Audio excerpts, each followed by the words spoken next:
दोस्तों आप सभी के लिए एक बहुत बड़ी अपॉर्चुनिटी लेकर आ रहे हैं दोस्तों। अपने व्यूवर्स की परेशानियों को देखते हुए, फाइनेंशियल क्राइसिस को देखते हुए दोस्तों, फ्री लीगल एड सर्विस के तहत दोस्तों बहुत छोटा सा अमाउंट रखा है, जिसे देकर आप अपने 5 सवाल हमारे व्हाट्सएप नंबर पर पूछ सकते हैं और उनका उत्तर आपको जजमेंट के साथ में प्रदान किया जाएगा। दोस्तों इसके लिए आपको करना क्या है, हमारे यूट्यूब चैनल पर जाकर अपना नाम मेंशन करना है, उसका स्क्रीनशॉट जो है वो हमारे व्हाट्सएप नंबर पर भेजना है और कोई भी अपने 5 सवालों के उत्तर आप पा सकते हैं बहुत ही छोटा सा अमाउंट देकर।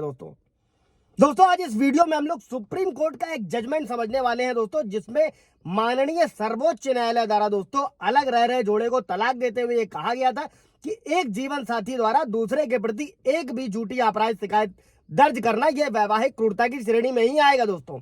और इस तरीके से ये दूसरे जीवन साथी को इस आधार पर तलाक लेने का अधिकार प्रदान करता है। दोस्तों किसी भी तरीके से अगर पति पीड़ित है, पत्नी ने झूठे मुकदमे दर्ज करा रखे हैं दोस्तों और झूठे आपराधिक मुकदमे दर्ज कराकर पति का शोषण हो रहा है, तो ये जजमेंट उन लोगों के लिए। दोस्तों जय हिंद, नमस्कार, मैं एडवोकेट आशीष मिश्रा। लाइक कर दीजिएगा, शेयर कर दीजिएगा, सब्सक्राइब कर दीजिएगा ताकि इन्फॉर्मेशन और लोगों को मिल सके दोस्तों। और जजमेंट के लिए आप मैसेज कर सकते हैं, आपको लिंक प्रोवाइड कर दिया जाएगा दोस्तों। अभी बढ़ते हैं हम लोग जजमेंट का नाम समझते हैं। सबसे पहले दोस्तों ये केस था श्रीनिवास राव बनाम डीए दीपा और ये 2013 का मामला था दोस्तों।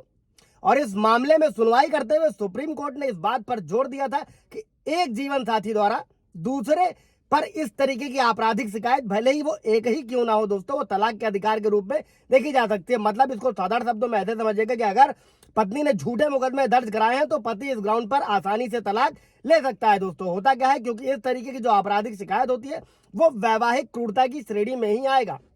और सुप्रीम कोर्ट के सामने ये मामला आया था दोस्तों और पति द्वारा एक तलाक याचिका दायर करी गई थी। और जब उसकी पत्नी अपने ही एक परिजन भाई के साथ रहने लगी थी दोस्तों, ये मैट्रिमोनियल डिस्प्यूट था। और इसी याचिका के विरोध में पत्नी ने क्या किया, आईपीसी की धारा 34, 148A, 384, 324 अमूमन जो हमेशा लड़कियां लगाती हैं, औरतें लगाती हैं, दहेज निषेध अधिनियम की धारा 4 और 6 के तहत पति और उसके रिश्तेदारों के खिलाफ जो है आपराधिक आपत्ति के रूप में अपना जवाब पेश किया गया था इन सारे मुकदमों को दर्ज कराने के बाद पति की ओर से। और साथ ही पत्नी ने क्या किया, भरण पोषण के लिए भी याचिका दायर करी, जो अमूमन होता है, जो सारी पत्नियां करती हैं दोस्तों। और जिसमें जो फैमिली कोर्ट था, स्थानीय कोर्ट था, इस मामले में पति और उसके रिश्तेदारों को बरी कर दिया गया दोस्तों। यहाँ पर पति को न्याय भी मिला था। वहीं जो फैमिली कोर्ट ने क्या किया था, फैमिली कोर्ट ने भी वैवाहिक अधिकारों की बहाली को लेकर जो मांग की गई थी उसको खारिज कर दिया गया था। और इसी फैसले के विरोध में पत्नी ने जो है हाईकोर्ट में अर्जी लगाई और हाईकोर्ट द्वारा पत्नी की याचिका को स्वीकार कर लिया गया दोस्तों। अमूमन हम लोग कहते हैं हाईकोर्ट बढ़ने के लिए, अभी इसको समझते हैं जजमेंट को, ताकि आप अपने केस में हैंडल कैसे करना है।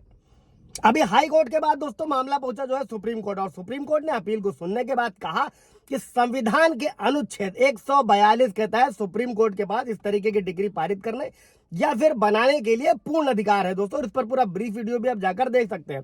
और फैसले के अंत में सुप्रीम कोर्ट ने क्या कहा दोस्तों, सुप्रीम कोर्ट द्वारा यह कहा गया कि हम स्पष्ट रूप से देख सकते हैं कि प्रतिवादी यानी कि पत्नी ने पति के खिलाफ एक झूठी आपराधिक शिकायत दर्ज करी थी और यहाँ ऐसी ही एक शिकायत भी वैवाहिक क्रूरता को सिद्ध करने के लिए पर्याप्त है दोस्तों। यानी कि क्रूरल्टी के ग्राउंड पर अगर पत्नी झूठे आपराधिक मुकदमे दर्ज कराती है तो आसानी से तलाक लिया जा सकता है और जिसके आधार पर पति के पास अपनी पत्नी को तलाक देने का अधिकार है। और ऐसा ही मामला एक और समझ लेते हैं, मुंबई हाई कोर्ट के सामने भी देखने को मिला था अनिल यशवंत कारंडे बनाम श्रीमती मंगल अनिल कारंडे के मामले में।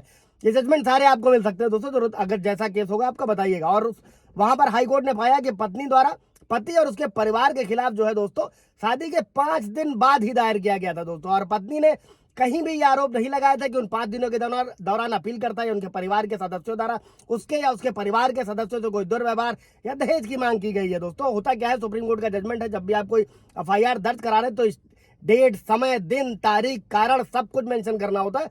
अदरवाइज उनको खारिज कराना, क्वैश कराना हाईकोर्ट से बहुत आसान होता है। और मामले में पत्नी ने आईपीसी की धारा 498A, 323, 504, 506 के तहत जो ये मुंबई हाईकोर्ट में चल रहा था वहां पर अपराध का आरोप लगाते हुए झूठी आपराधिक शिकायत जो है पति के खिलाफ दर्ज कराई थी, जिसमें पति ने क्या किया, पति और उसके परिवार के सदस्यों को कोर्ट ने बरी कर दिया था। और मुंबई हाईकोर्ट ने मामले में पाया कि पत्नी ने साफ तौर पर पति पर झूठी आपराधिक शिकायतें दर्ज कराई थी और जिसके बाद तलाक दिए जाने के पश्चात पत्नी ने धारा 9 के तहत जो है अपनी वैवाहिक अधिकारों की बहाली का अधिकार भी खो दिया था दोस्तों। सेक्शन 9 क्या होता है, सेक्शन 9 जो मैंने आप लोगों को कई वीडियो में बताया कि अगर पत्नी घर भाग गई है, मैके भाग गई है, तो सेक्शन 9 डालने के आपको कई बेनिफिट मिलते हैं। फ्यूचर में मेंटेनेंस में भी मदद मिलती है अगर पत्नी रहने नहीं आती है, और अगर पत्नी झूठे मुकदमे दर्ज कराती है तो भी उसमें भी आपको बेनिफिट मिलता है। कोई सवाल जवाब होगा दोस्तों तो पूछ लीजिएगा। Thank you.